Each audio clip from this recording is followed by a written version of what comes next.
Saya ajak Bapak Ibu untuk merenungkan dari Nehemia pasal yang ke-9 ayat 38 sampai pasal 10 ayat yang ke-39. Nehemia pasal 9 ayat 38, berdasarkan semuanya ini kami mengikat perjanjian yang teguh yang kami catat dengan dibubuhi materai para pemimpin kami, orang-orang Lewi kami, dan para imam kami. Yang membubuhi materai adalah kepala daerah Nehemia bin Hakalia, Zedekia, Seraya, Azaria, Yeremia, Pasyur, Amaria, Hatus, Malkia, Hatus, Sebanya, Maluk, Harim, Meremot, Obaja, Daniel, Gineton, Baruk, Mesulam, Abia, Miyamin, Maazia, Bilgai, dan Semaya. Itulah para imam. Sedang dari orang-orang Lewi, Yesua bin Azanya, Binui, seorang dari antara anak-anak Henadad, Kadmiel, dan saudara-saudara mereka, yakni Sebanya, Hodia, Kelita, Pelaya, Hanan, Mika, Rehob, Hasabia, Zakur, Serebia, Sebanya, Hodia, Bani, dan Beninu. Dan dari pemimpin-pemimpin bangsa, Paros, Pahat, Moab, Elam, Zatu, Bani, Buni, Asgad, Bebai, Adonia, Bikwai, Adin, Ater, Hiskia, Azur, Hodia, Hasum, Bezai, Harif, Anatot, Nebai, Makpias, Mesulam, Hezir, Mesesabel, Zadok, Yadua, Pelaca, Hanan, Anaya, Hosea, Hananya, Hasub, Halohes, Pilha, Sobek, Rehum, Hasabna, Maasea, Ahia, Hanan, Anan, Maluk, Harim, dan Baana. Dan orang-orang yang lain, yakni para imam dan orang-orang Lewi, para penunggu pintu gerbang, para penyanyi, para budak di bait Allah, dan segala orang yang memisahkan diri dari penduduk negeri untuk patuh kepada hukum Allah, serta istri mereka, anak-anak lelaki, dan anak-anak perempuan mereka. Begitu juga semua orang yang cukup dewasa untuk mengerti, menggabungkan diri dengan saudara-saudara mereka, yakni pemuka-pemuka mereka. Mereka bersumpah kutuk untuk hidup menurut hukum Allah yang diberikan dengan perantaraan Musa, hamba Allah itu, dan untuk tetap mengikuti dan melakukan segala perintah Tuhan, yakni Tuhan kami, serta segala peraturan dan ketetapannya. Pula kami tidak akan memberi anak-anak perempuan kami kepada penduduk negeri, ataupun mengambil anak-anak perempuan mereka bagi anak-anak lelaki kami. Dan bila mana penduduk negeri membawa barang-barang dan berbagai-bagai gandum untuk dijual pada hari Sabat, kami tidak akan membelinya dari mereka pada hari Sabat atau pada hari yang kudus. Dan kami akan membiarkan begitu saja hasil tanah dan pada tahun yang ke-7 dan tidak akan menagih sesuatu hutang. Pula kami mewajibkan diri untuk memberi tiap tahun sepertiga sikal untuk ibadah di rumah Allah kami, yakni untuk roti sajian, untuk korban sajian yang tetap, untuk korban bakaran yang tetap, untuk hari-hari Sabat, bulan-bulan baru, dan masa raya yang tetap, untuk persembahan-persembahan kudus dan korban-korban penghapus dosa, untuk mengadakan pendamaian bagi orang Israel, serta segala pekerjaan di rumah Allah kami. Pula dengan membuang undi kami, yakni para imam, orang-orang Lewi, dan kaum awam, menetapkan suatu cara untuk menyediakan kayu api. Kayu itu harus dibawa ke rumah Allah kami secara bergilir oleh kaum-kaum keluarga kami pada waktu-waktu tertentu setiap tahun, supaya di atas mezbah Tuhan Allah kami ada api yang menyala, seperti tertulis dalam kitab Taurat. Lagi pula setiap tahun kami akan membawa ke rumah Tuhan hasil yang pertama dari tanah kami dan buah sulung segala pohon. Pun kami akan membawa ke rumah Allah kami, yakni kepada para imam yang menyelenggarakan kebaktian di rumah Allah kami, anak-anak sulung kami, dan anak-anak sulung ternak kami seperti tertulis dalam kitab Taurat. Juga anak-anak sulung lembu kami dan kambing domba kami, dan tepung jelai kami yang mula-mula, dan persembahan-persembahan khusus kami. Dan buah segala pohon dan anggur dan minyak akan kami bawa kepada para imam ke bilik-bilik rumah Allah kami.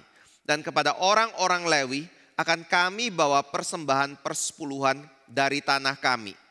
Karena orang-orang Lewi inilah memungut persembahan-persembahan persepuluhan di segala kota pertanian kami.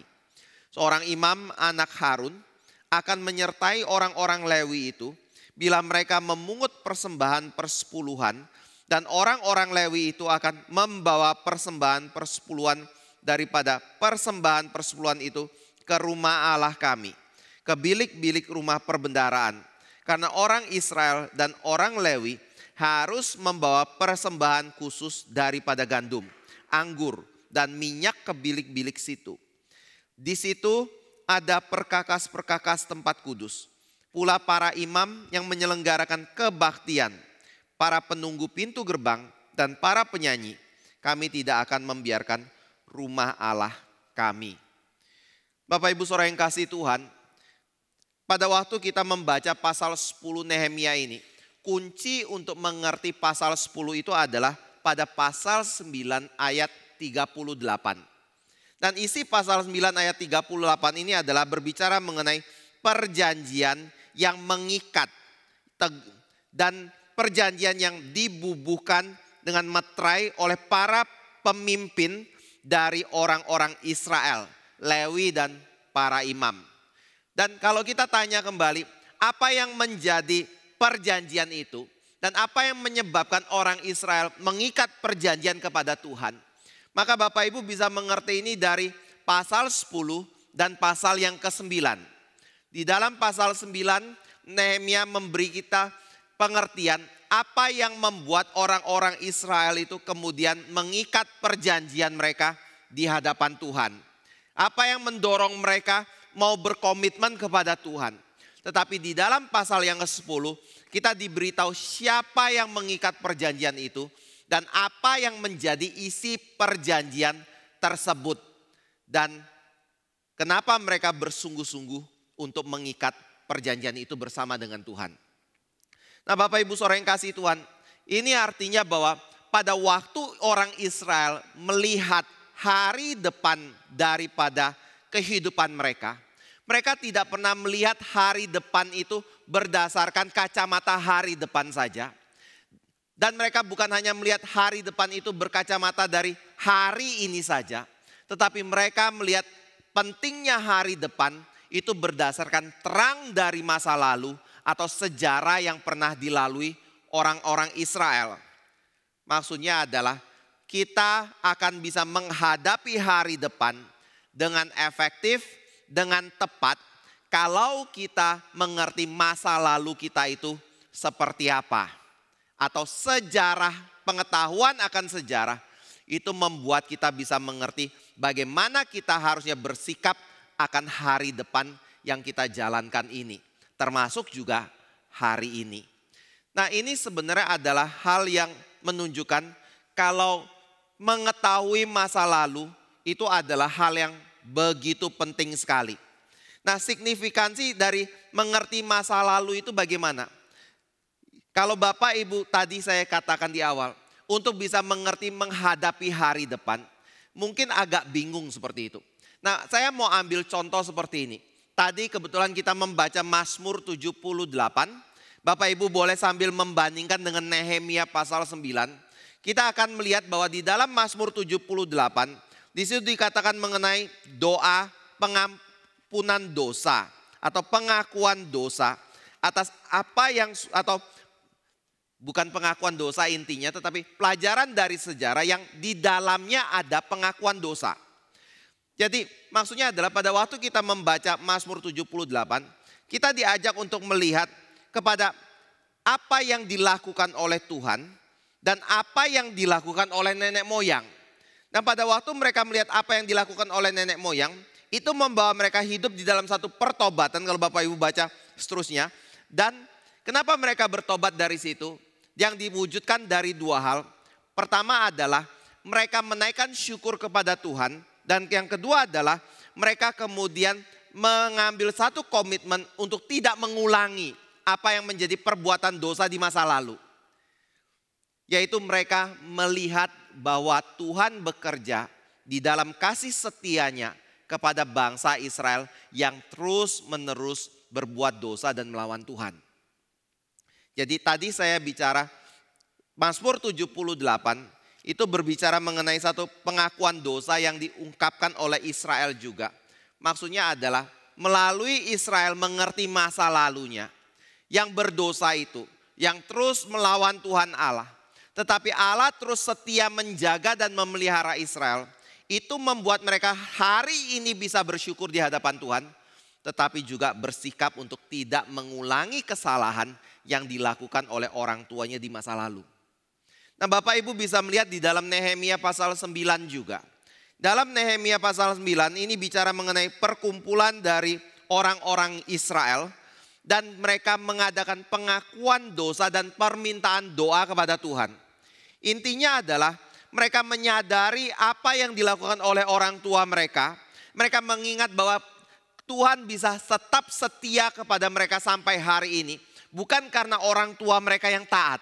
Tetapi karena Tuhan Allah adalah Allah yang setia kepada janjinya kepada Israel. Yang membuat Tuhan terus kembali kepada Israel dan ingin memulihkan kehidupan Israel. Jadi itu sebabnya tadi saya katakan. Untuk kita bisa maju ke depan. Kita perlu tahu sejarah kita. Untuk sebuah keluarga. Untuk sebuah masyarakat. Untuk sebuah gereja. Untuk sebuah bangsa untuk bisa maju ke depan, mereka harus mengerti atau kita harus mengerti bahwa sejarah kita adalah sesuatu yang mempengaruhi keputusan kita untuk bisa mengambil keputusan yang tepat dan juga yang efektif di hari depan.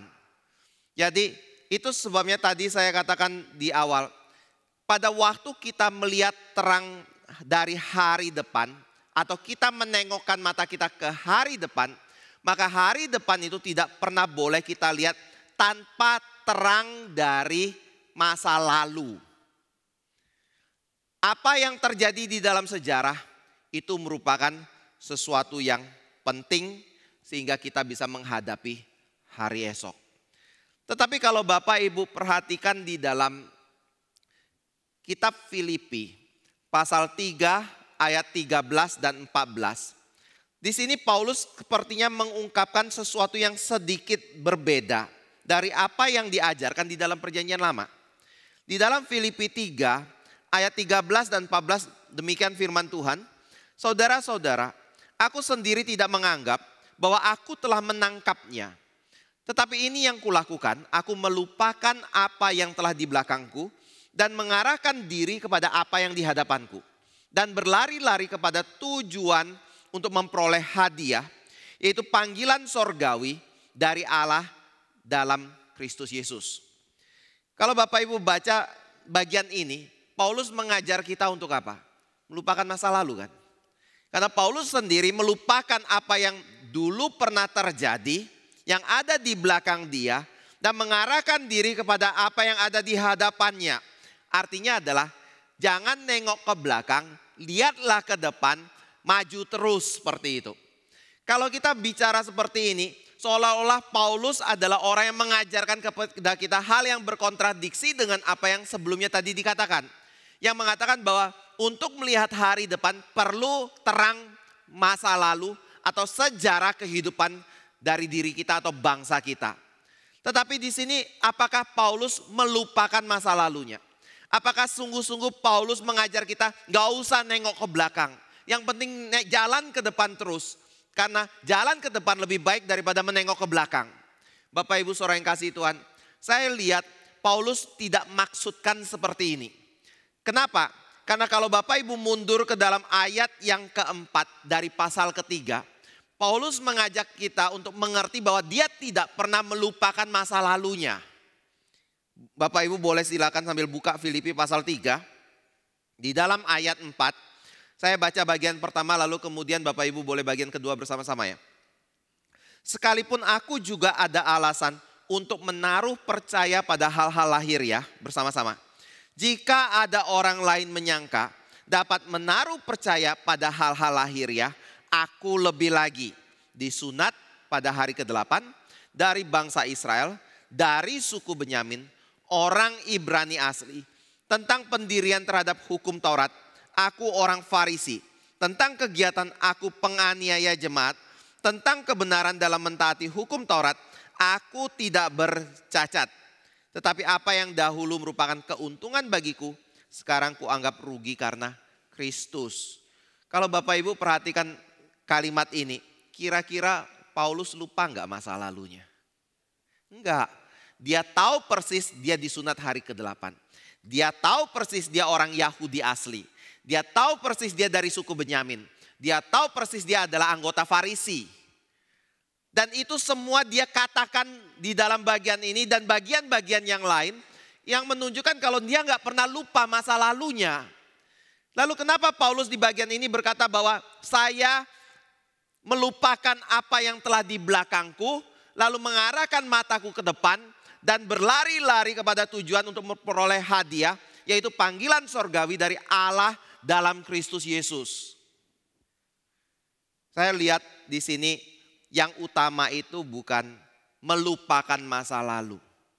Kita nggak mungkin bisa melupakan masa lalu. Alkitab juga mengajarkan Allah tidak pernah lupa. Allah selalu mengingat apa yang pernah terjadi. Bahkan satu hari sama seperti 1000 tahun dan 1000 tahun sama seperti satu hari. Berarti di hadapan Allah ingatan itu begitu jelas sekali. Kita karena tua mungkin bisa mengalami demensia. Otak kita mulai lemah. Kita melupakan hal-hal yang penting dalam hidup kita. Bahkan keluarga kita mulai lupakan seperti itu. Rencana-rencana kita mulai lupakan. Tetapi Allah nggak pernah bisa lupakan itu. Dan ini adalah satu sifat yang Allah juga tanamkan dalam hidup kita dalam bentuk memori. Sebagai manusia yang dicipta segambar dan serupa Allah. Nah, kalau memori ini tidak bisa dilupakan, Paulus tidak pernah bisa melupakan hal itu. Kenapa Paulus bilang melupakan? Tujuannya untuk apa? Nah, di sini saya melihat bahwa tujuannya adalah untuk mau mengatakan jangan menjadikan masa lalu itu sebagai satu hambatan bagi kita untuk menghadapi hari depan. Saya ulangi ya. Jangan jadikan masa lalu sebagai satu penghalang atau hambatan untuk kita terus maju ke depan. Ini menjadi hal yang menjadi penekanan di sini. Saya ambil contoh seperti ini. Kalau kita mengendarai kendaraan, beda sekali cara orang Jawa berkendara dengan orang luar negeri. Atau orang Indonesia di kota besar lah kayak gitu. Kalau orang Jawa berkendara, manuver dulu, baru lihat kalau ada signal. Maksudnya adalah, kalau saya mau belok, saya belok dulu ketika orang tet, baru dia noleh, oh ada mobil. Benar gak? Apalagi ibu-ibu kayak gitu. Tetapi kalau kita perhatikan di dalam pengajaran misalnya mengenai cara mengendarai kendaraan, yang penting itu adalah bukan manuver dulu.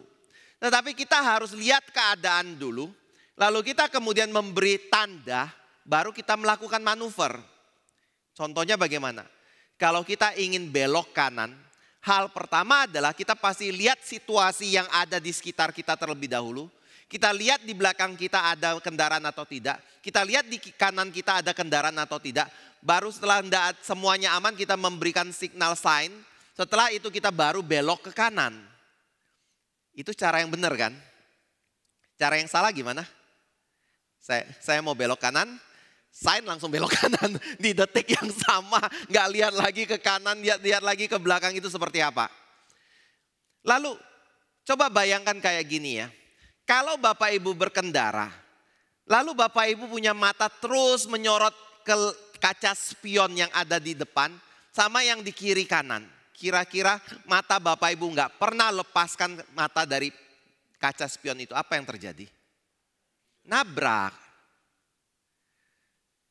Itu kayak papa saya juga mengajarkan saya, kalau mau nyebrang jalan, kita kan mobil itu di sebelah kanan setirnya. Jadi arah mobil itu dari sebelah kanan kita. Yang paling ini ya, selalu dari sebelah kanan kita. Kalau mau nyebrang gimana? Papa saya selalu ngomong dari kecil kayak gini. Lihat kanan, setelah lihat kanan, lihat kiri, setelah lihat kiri, ngapain? Nyebrang. Enggak, harus lihat kanan lagi. Karena pada waktu kita lihat kanan kosong atau jarak kendaraan masih jauh, kita lihat kiri kosong, waktu kita nyebrang mungkin kendaraan sudah dekat. Maka kita harus lihat kanan lagi, kalau kosong aman kita baru nyebrang dan lihat kiri lagi seperti itu. Tapi kalau kita cuma lihat kanan tok, kita nyebrang. Saya kira kendaraan dari kiri nabrak. Kalau kita lihat kiri tok, lalu kendaraan dari sebelah kanan akan nabrak kita. Nah, maksud dari Paulus itu adalah seperti ini. Kalau mata kita tertuju di masa lalu terus, dan kita nggak pernah mengalihkan mata kita ke depan kembali, maka kita akan melihat bahwa hari ini adalah hari yang penuh kecelakaan. Saya ambil contoh dari kehidupan Paulus ya. Paulus kalau kita lihat backgroundnya bukan orang yang baik. Walaupun dia beragama. Dia berusaha taat Tuhan, hukum Tuhan berdasarkan penafsiran siapa? Diri sendiri. Atau pengajaran dari leluhurnya. Nah itu bicara aplikasi. Nanti saya masuk lagi ya ke aplikasi. Cuma Bapak Ibu ingat-ingat aja aplikasi di situ ya. Paulus bukan orang yang tidak menerapkan firman. Paulus adalah orang yang menerapkan firman dalam hidup dia. Tetapi kenapa kalau dia menerapkan firman, Yesus berkata, Paulus, Paulus, mengapa engkau menganiaya aku? Padahal dia mendapatkan firman dari Musa. Dia mendapatkan firman dari Yosua. Dia mendapatkan firman dari semua nabi di dalam perjanjian lama yang mendapatkan firman dari Allah. Tapi pada waktu dia menjalankan itu, Tuhan Yesus berkata, Paulus, Paulus, mengapa engkau menganiaya aku? Dan memang benar dia menganiaya. Dia membunuh banyak orang Yahudi, Kristen, dan dia betul-betul kejam sekali. Mohon tanya, kalau Paulus matanya selalu melihat kepada kesalahannya di masa lalu itu, kekejamannya di masa lalu itu, kira-kira dia akan jadi seperti apa sekarang ini? Dia akan melayani Tuhan enggak? Yang kemungkinan adalah dia selalu jatuh ke dalam kondisi yang mengasihani diri. Aku kejam ya, aku sungguh berdosa ya. Aku sudah melakukan kejahatan yang begitu besar dalam hidupku. Contoh kedua adalah, kalau Bapak Ibu perhatikan di dalam surat 2 Korintus, pasal yang ke-10, 11 di situ. Maka kita melihat bahwa Paulus adalah orang yang sangat berjuang hebat untuk pekerjaan Tuhan. Walaupun ada orang-orang Yahudi Kristen yang berusaha membandingkan Paulus dengan rasul-rasul palsu. Dan mengatakan bahwa Paulus adalah orang yang perlu dipertanyakan kerohaniannya begitu. Tetapi Paulus kemudian ngomong kayak gini, kalian mempertanyakan saya. Coba lihat, kalian bilang mereka hebat. Mereka betul-betul melayani Tuhan. Aku seperti orang gila.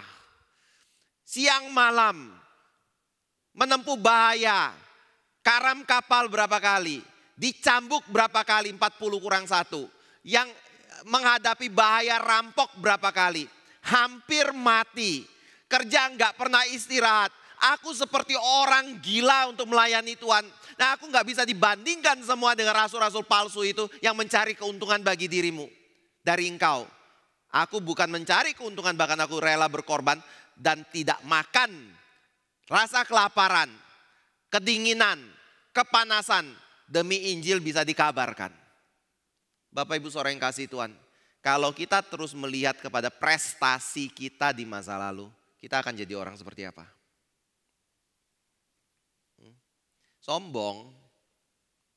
Ya, saya yakin Paulus akan menjadi orang yang terus merasa dia orang yang hebat, mulai menghakimi orang lain, akhirnya nggak melakukan apa-apa juga. Tapi kalau dia, hal yang ketiga, kita ngelihat kalau dia tulis surat ke Korintus, dia tulis surat misalnya ke Filemon, dia tulis surat kepada yang lain, tapi ternyata orang yang dia tulisi membangkang dia, nggak mau mendengar dia, nggak mau bertobat dari dosa, terus menutup hatinya terhadap Paulus, dia akan bagaimana? Dia akan depresi. Dia akan ngerasa percuma saya melayani Tuhan. Betul kan? Makanya tadi saya bilang di awal, kalau mata kita selalu ditujukan ke masa lalu, saya yakin kita nggak akan lakukan apa-apa hari ini. Bahkan kita akan berkata, hari ini adalah hari yang kejam. Itu sebabnya ketika kita melihat tulisan Paulus, saya percaya apa yang dikatakan dalam Filipi pasal 3 itu juga memiliki prinsip yang sama seperti apa yang diajarkan di dalam Nehemia. Kita perlu melihat masa lalu enggak? Perlu. Tetapi itu seperti kita lihat kaca spion mobil yang sepintas lalu lihat. Lalu sudah jangan terlalu fokus di situ. Lalu di mana mata kita harus tertuju? Kepada apa yang ada di depan kita. Lalu kemudian kita jalani hari depan itu. Nah, kenapa perlu lihat masa lalu?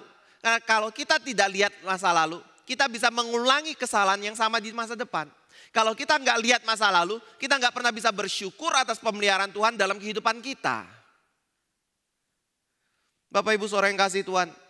Jadi melihat masa lalu itu punya hal yang penting.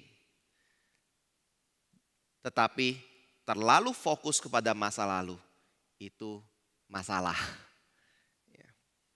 Nah, hal berikutnya saya juga mau katakan, orang yang terlalu fokus kepada hari ini tanpa melihat masa lalu dan melihat masa depan, dia juga akan jadi orang yang nggak punya pengharapan. Itu yang Bapak Ibu bisa refleksikan berkaitan dengan bagian ini ya. Lalu yang kedua adalah atas dasar orang Israel melihat kepada masa lalu. Mereka menyadari dosa orang tua mereka. Mereka menyadari kasih setia Tuhan dalam kehidupan mereka. Itu akhirnya membuat mereka mengambil satu komitmen untuk mengadakan perjanjian di hadapan Tuhan. Mereka berkata, saya nggak mau mengulangi lagi kesalahan dari orang tua kita. Mulai hari ini kami mau hidup untuk mentaati perintah Tuhan. Tapi pertanyaan adalah siapa yang memiliki inisiatif untuk mengadakan perjanjian itu di hadapan Tuhan? Nah, kalau Bapak Ibu lihat di dalam pasal 10 ayat pertama sampai pasal 10 ayat yang ke-27, maka di situ kita mendapatkan pengertian bahwa yang membuat perjanjian di hadapan Tuhan itu adalah para pemimpin dari orang Israel. Di ayat pertama ada Nehemia di situ dicatat. Lalu kemudian di ayat yang pertama sampai ayat yang ke-8 dikatakan para imam yang membubuhi tanda tangan mereka di situ. Lalu kemudian kalau Bapak Ibu lihat dari ayat 9 sampai dengan ayat yang ke-13, kita mendapatkan orang-orang Lewi yang membubuhi tanda tangan di situ. Lalu kalau Bapak Ibu lihat dari ayat 14 sampai dengan ayat 27, di situ dikatakan pemimpin-pemimpin bangsa yang membubuhi tanda tangan di situ. Jadi siapa yang menjadi inisiator dari perjanjian itu? Nehemia mau berkata, yang menjadi inisiator adalah para pemimpin dari bangsa Israel itu. Nah, ini punya signifikan yang perlu kita perhatikan. Dalam hal apa? Dalam hal kita mengerti kalau yang menjadi pemimpin itu adalah orang yang harus berinisiatif.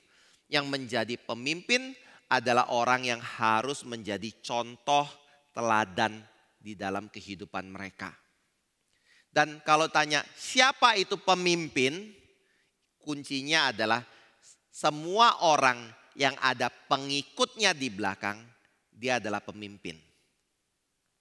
Jadi Bapak Ibu jangan bayangkan pemimpin itu presiden atau menteri atau wakil presiden atau gubernur atau bupati seperti itu atau pendeta. Tapi Bapak atau pemimpin di dalam kantor seperti itu. Pokoknya kalau Bapak Ibu kemana-mana ada yang ngekori di belakang, itu namanya pemimpin. Paham ya? Mau dia anjing kah, ayam kah, anak kecil kah. Pokoknya pemimpin karena kita yang mengarahkan seperti itu.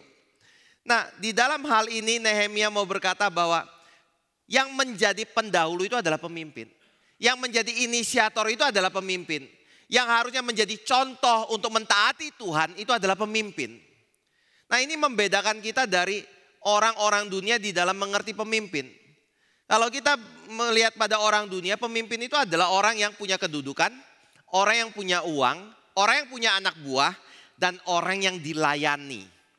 Saya punya uang, saya bayar orang bekerja untuk saya, mendatangkan profit bagi saya. Yang penting siapa? Pemimpin. Yang dilayani siapa? Pemimpin. Yang bekerja siapa? Pegawai. Gereja beda ya Bapak Ibu. Gereja prinsipnya adalah kalau dia pemimpin, dia harus melayani. Kalau dia pemimpin, dia harus kasih contoh. Kalau dia pemimpin, dia harus berkorban terlebih dahulu. Kalau dia pemimpin, dia harus tunjukkan kehidupan yang mentaati Tuhan. Supaya yang dipimpin akan mengikuti. Sangat bertolak belakang sekali. Tapi kadang-kadang kita berpikir gaya kepemimpinan dalam gereja itu kayak dunia. Makanya pada waktu saya masuk ke GRI, saya cukup shock dengan apa yang Pak Tong terapkan di sini. Di mana Pak Tong mengajarkan misalnya you say, you pay. Lalu Pak Tong ngomong apa? Lagi, kalau engkau di dalam gereja, siapa yang punya panggilan beban dari Tuhan, dia dulu yang harus mendukung pekerjaan itu.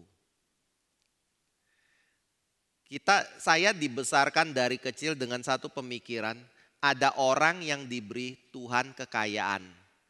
Tanggung jawab dia mendukung dengan uang. Ada orang yang diberi Tuhan waktu, nggak punya kekayaan. Dia bertanggung jawab kepada Tuhan dengan waktu yang disediakan bagi Tuhan. Ada orang yang memiliki tenaga, dia nggak punya uang, ya dia melayani dengan tenaga dia. Jadi ada bos yang cuma suplai uang, ada pekerja yang bekerja seperti itu. Tapi pada waktu saya ikut GRI, saya kaget sekali. Pak Tong bilang, saya mau adain KKR. Jogja misalnya, perlu nggak KKR? Perlu Pak Tong. Kamu siapin uang, janji iman, siapin acara tersebut, humas kemana-mana, undang orang hadir, dan adakan KKR itu. Saya cukup kaget loh, saya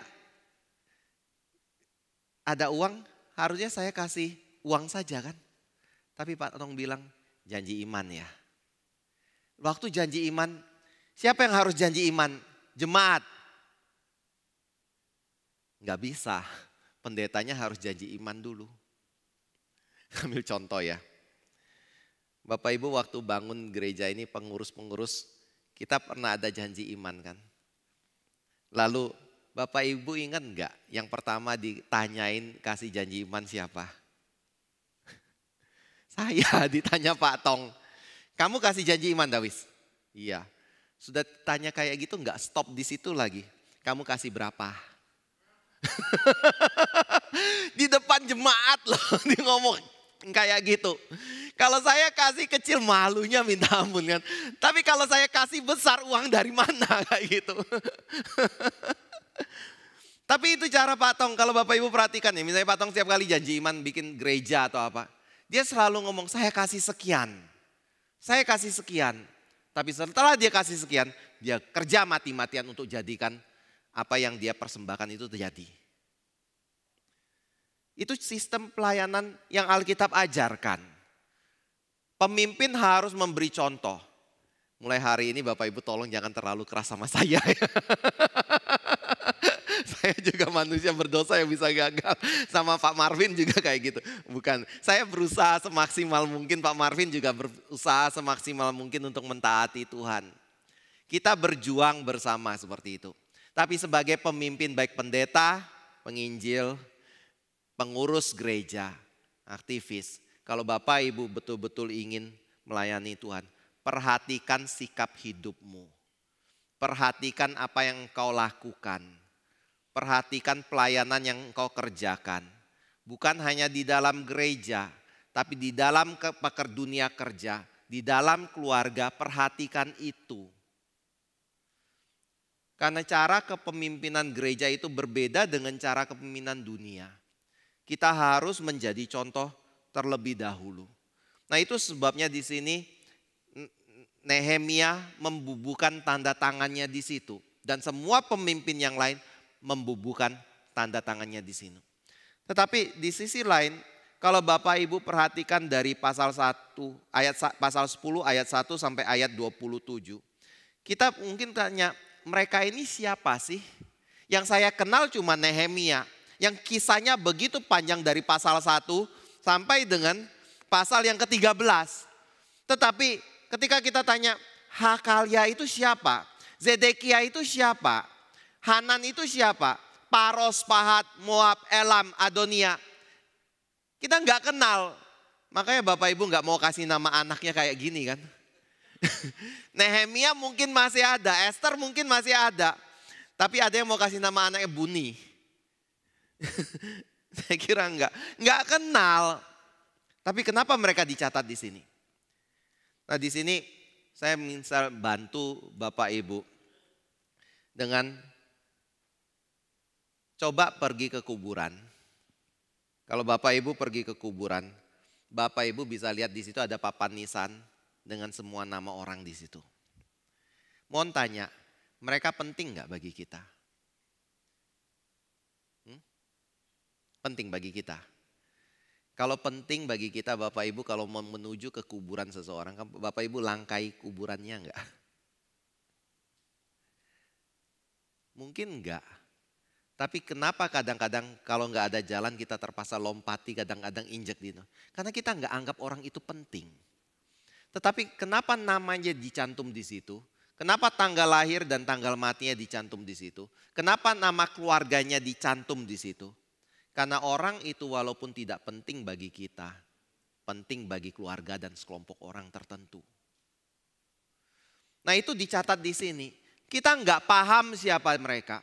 Tapi bagi orang Israel ini pemimpin mereka yang penting sekali di hadapan Tuhan. Di hadapan bangsa Israel.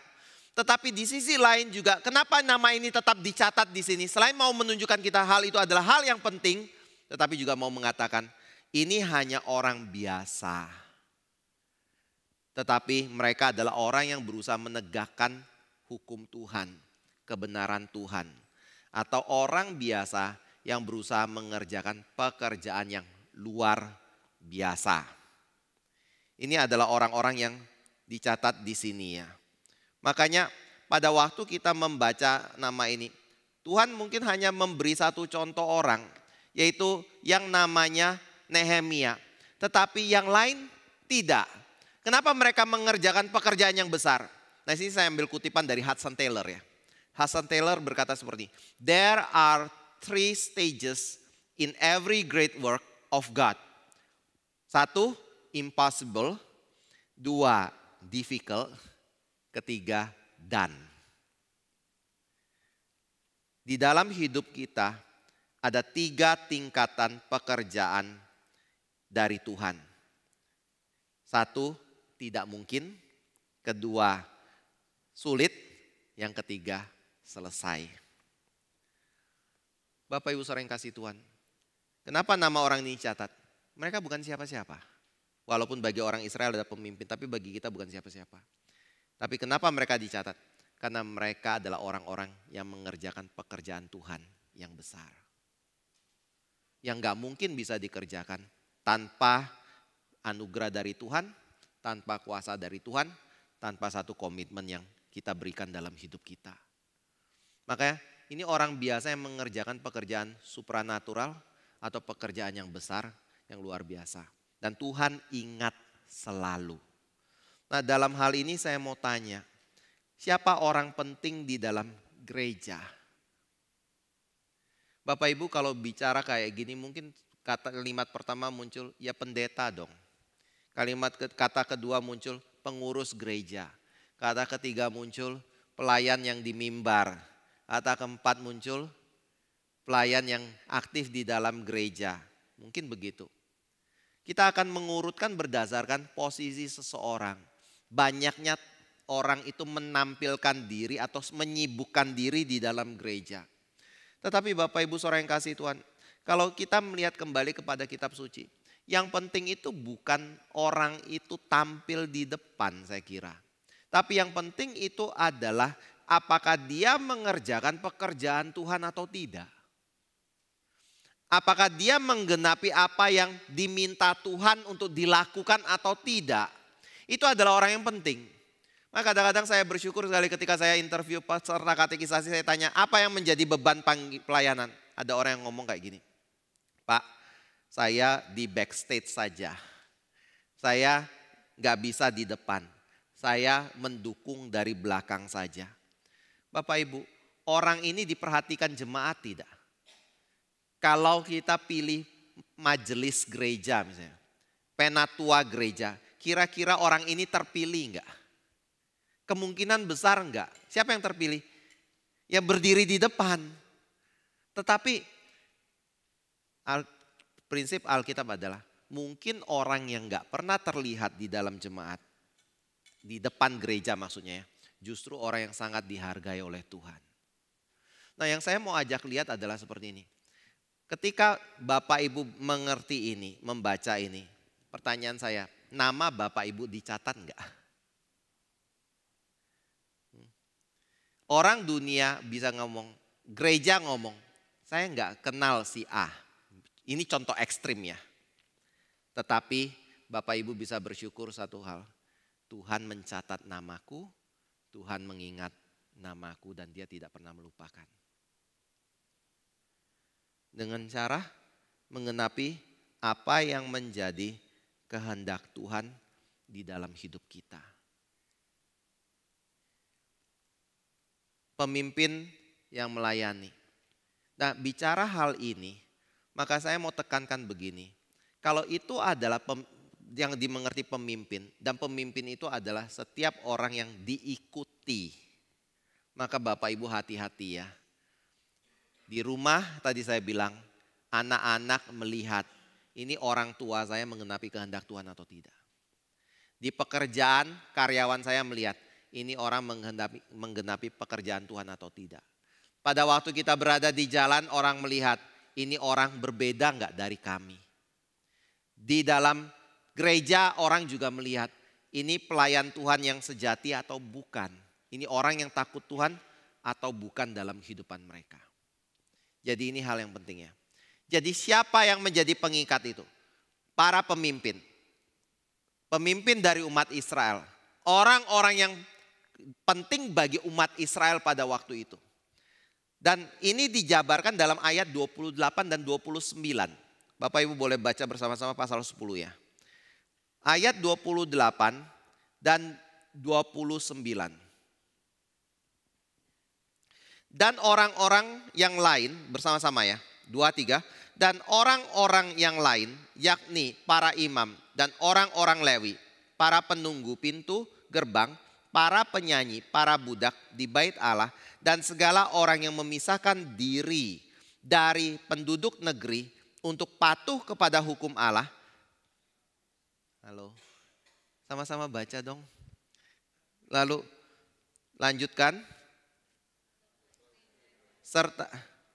Serta istri mereka, anak-anak lelaki dan anak-anak perempuan mereka, begitu juga semua orang yang cukup dewasa untuk mengerti, menggabungkan diri dengan saudara-saudara mereka, yakni pemuka-pemuka mereka itu, mereka bersumpah kutuk untuk hidup menurut hukum Allah yang diberikan dengan perantaraan Musa, hamba Allah itu, dan untuk tetap mengikuti dan melakukan segala perintah Tuhan, yakni Tuhan kami, serta segala peraturan dan ketetapannya.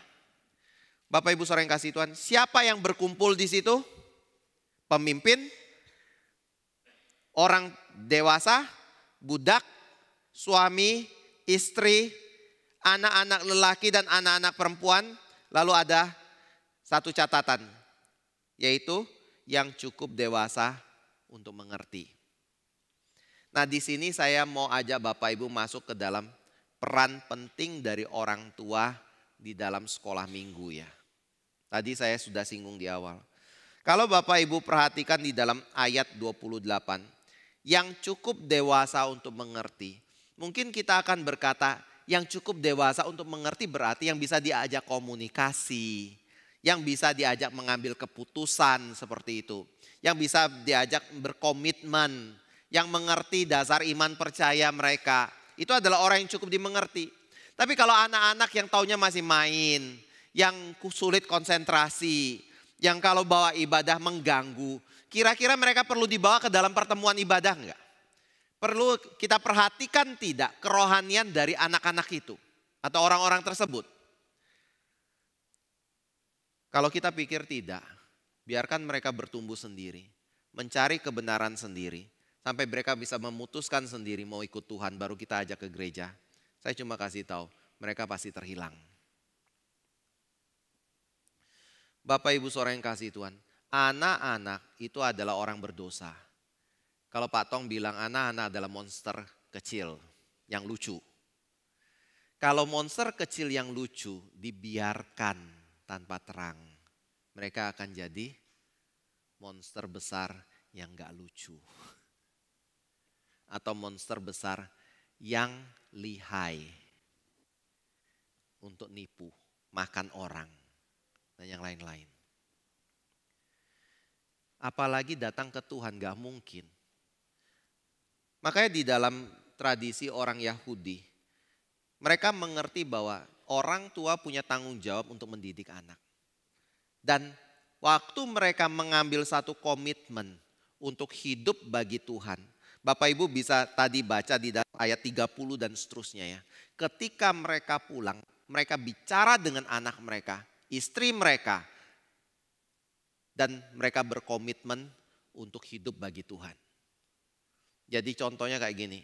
Misalnya kalau saya habis datang ke kebaktian, saya dapat firman, saya pulang ke rumah, saya kumpulkan anak-anak saya dan istri, saya ngomong, tadi papa di gereja dapat firman A, B, C, D. Dan papa komitmen untuk melakukan ini, ayo kita satu keluarga dukung hal itu. Itu yang dilakukan oleh orang Yahudi. Nah, jadi perlu ada firman. Kesalahan orang Yahudi itu apa? Atau kesalahan orang Israel itu apa? Ketika mereka dihukum oleh Tuhan.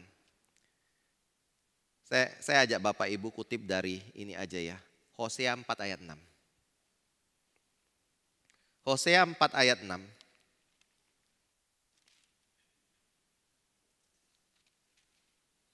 Kita baca sama-sama.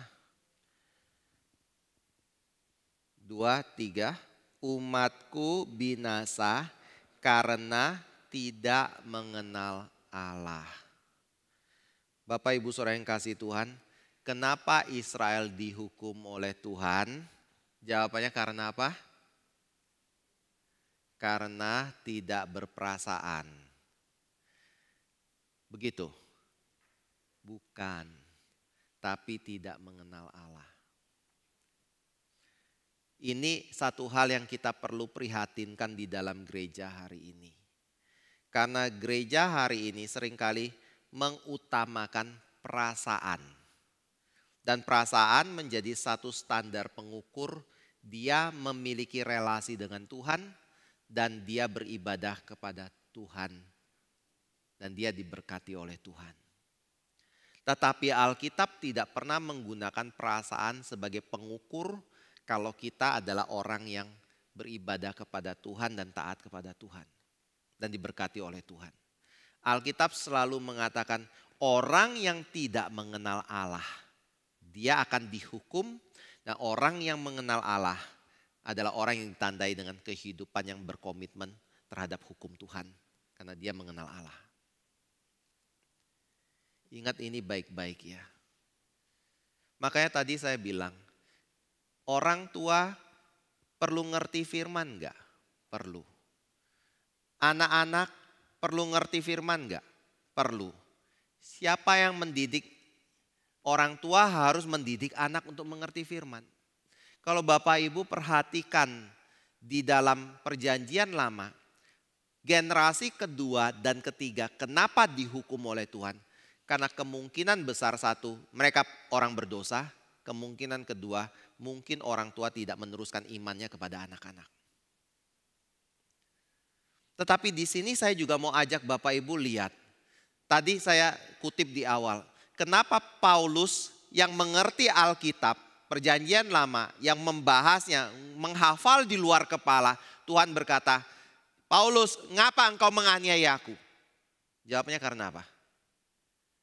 Karena dia ngerti firman, dia bisa menghafal Taurat, tapi dia mengaplikasikannya secara salah. Artinya seseorang yang mengerti firman adalah orang yang harus bisa mengaplikasikan firman itu secara tepat. Kalau dia mengaplikasikan firman itu secara salah, walaupun dia hafal ayat Alkitab, tetap dia dikatakan orang yang tidak menerapkan firman. Contoh. Ini seringkali saya kutip ya. Bapak Ibu boleh buka kembali Matius 7 ayat 21 sampai 23. Saya baca atau kita baca, saya panjang sedikit gak apa-apa lah ya. Yang kedua ya. Matius 7, saya baca dari ayat 15, 21, 23 kita baca bersama ya. Waspadalah terhadap nabi-nabi palsu yang datang kepadamu dengan menyamar seperti domba. Tetapi sesungguhnya mereka adalah serigala yang buas. Dari buahnya lah kamu akan mengenal mereka. Dapatkah orang memetik buah anggur dari semak duri atau buah ara dari rumput duri? Demikianlah setiap pohon yang baik menghasilkan buah yang baik, sedang pohon yang tidak baik menghasilkan buah yang tidak baik. Tidak mungkin pohon yang baik itu menghasilkan buah yang tidak baik, ataupun pohon yang tidak baik itu menghasilkan buah yang baik. Dan setiap pohon yang tidak menghasilkan buah yang baik pasti ditebang dan dibuang ke dalam api. Jadi dari buahnya lah kamu akan mengenal mereka. Bersama-sama 21-23. Bukan setiap orang yang berseru kepadaku Tuhan, Tuhan akan masuk ke dalam kerajaan sorga. Melainkan dia yang melakukan kehendak Bapakku yang di sorga. Pada hari terakhir banyak orang akan berseru kepadaku Tuhan, Tuhan. Bukankah kami bernubuat demi namamu dan mengusir setan demi namamu? Dan mengadakan banyak mukjizat demi namamu juga. Pada waktu itulah aku akan berterus terang kepada mereka dan berkata, aku tidak pernah mengenal kamu, enyalah daripadaku, kamu sekalian pembuat kejahatan. Bapak Ibu Saudara yang kasih Tuhan,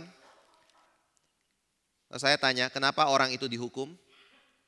Bapak Ibu pasti akan ngomong karena mereka apa? Tidak, karena Allah tidak mengenal mereka. Lalu kalau pertanyaan kedua, kenapa mereka tidak dikenal Allah? Karena Karena apa? Halo. Kenapa mereka tidak dikenal Allah? Karena mereka lakukan kejahatan kan? Ketiga, saya tanya, kejahatan apa yang mereka lakukan?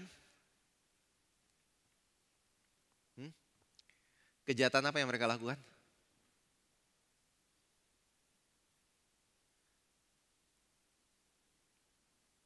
Berzina gitu, menipu begitu, mencuri, atau mengusir setan, bernubuat, mengadakan mukjizat. Yang mana? Di sini kan konteksnya bernubuat, mengusir setan, mengadakan mukjizat kan. Makanya mereka tidak dikenal oleh Tuhan. Tetapi kalau mereka tidak dikenal Tuhan, kenapa mereka memanggil Tuhan Tuhan? Dan melakukan semua itu di dalam nama Tuhan. Karena apa? Karena mereka pikir Tuhan mereka mengajarkan nubuat, mukjizat dan mengusir setan.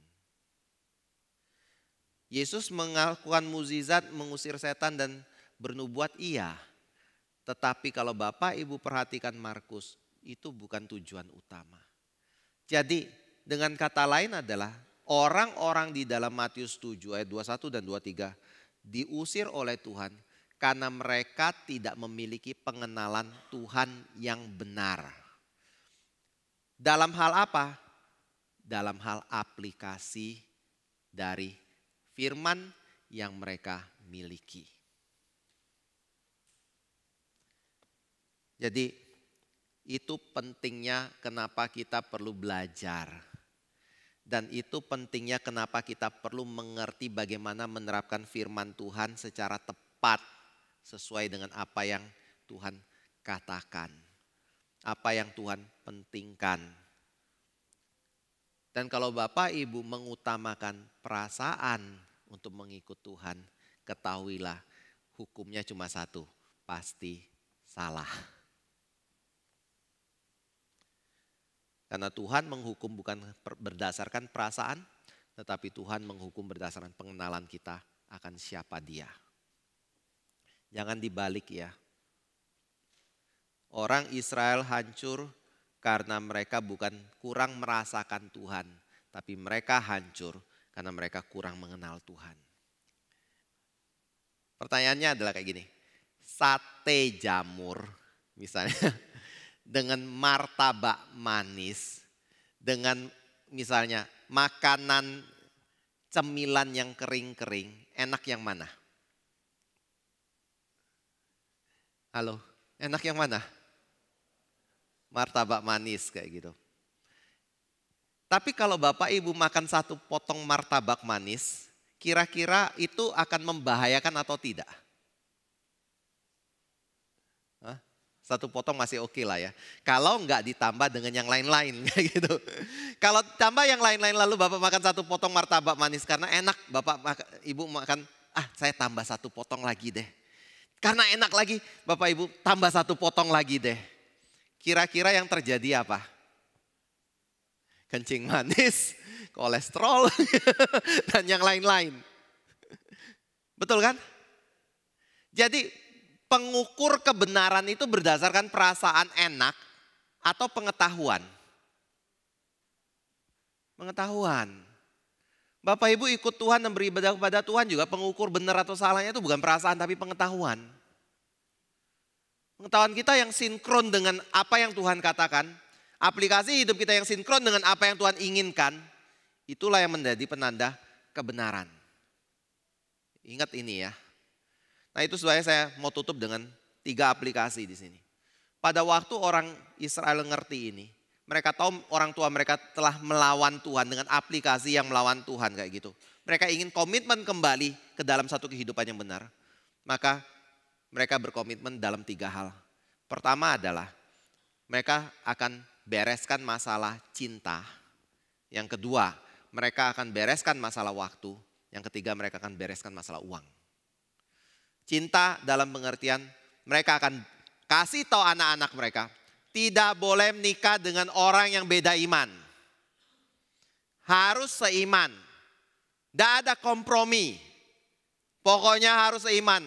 Karena di satu ranjang gak bisa tidur orang yang ada di dalam sorga dengan neraka. Yang kedua, masalah waktu. Mereka berkomitmen untuk menyediakan waktu setiap minggu atau sabat untuk beribadah kepada Tuhan. Mereka gak akan kompromikan. Kerja gak lebih penting daripada ibadah kepada Tuhan di hari Minggu.